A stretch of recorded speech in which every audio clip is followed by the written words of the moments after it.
Civil rights has been a area of law, and particularly in today's society, that has really been pushed to the forefront of litigation.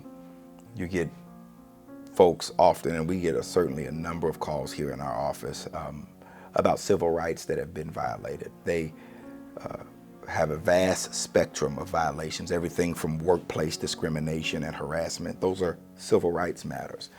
Versus being abused by a police officer. It's a civil rights matter. Folks in prison institutions not being cared for properly, not being given adequate medical care, or being harassed by prison guards. All of those are civil rights issues. There's often, well, what can I do?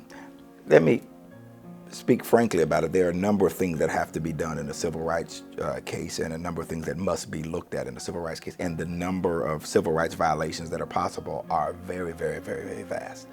But you have to understand this principle, that civil rights are designed to protect you from government actors, okay? Police officers, counties, police departments, courts, prisons, workers.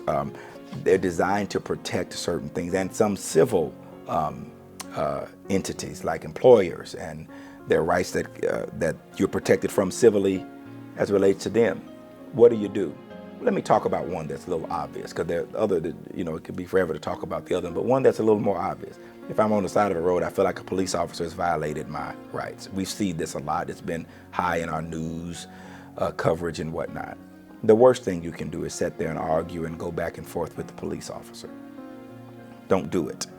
That's what lawsuits are for. Just collect your evidence, collect your information, and contact a competent lawyer and let a lawyer deal with it. You do have certain rights, and the police are not above the law.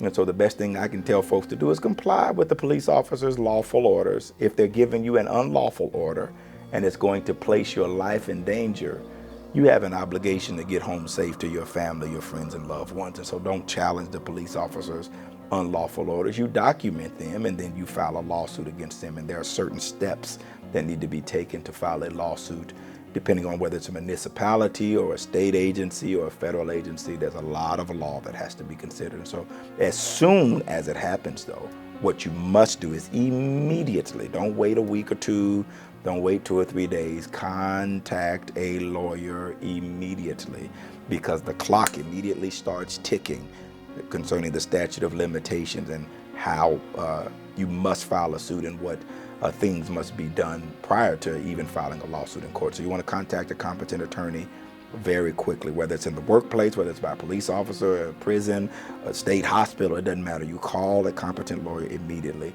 and let them start working through the facts of your case to determine what rights have been violated and what needs to be done.